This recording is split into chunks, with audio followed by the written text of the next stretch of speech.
တရားတွေကိုအဓိကအားဖြင့် foundation ဘိုင်း set structure ဘိုင်းနဲ့ super structure ဘိုင်းဆိုပြီးတော့အပိုင်း၃ပိုင်းခွဲခြားထားပါတယ်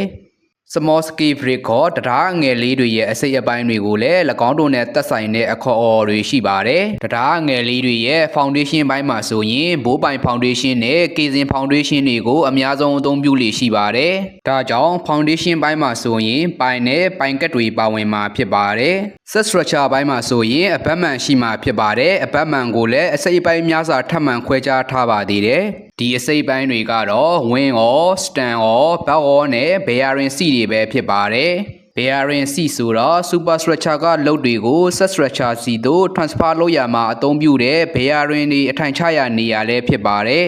super structure ဘိုင်းမှာဆိုရင် gara, diaphragm, ducting slab, barrier နဲ့ expansion joint တွေပါရှိမှာဖြစ်ပါတယ်တရားငယ်လေးတွေဖြစ်ပေမဲ့ဒီအစိတ်အပိုင်းအားလုံးဟာသူ့တရားနဲ့သူအရေးကြီးတဲ့အစိတ်အပိုင်းတွေပဲဖြစ်ပါတယ်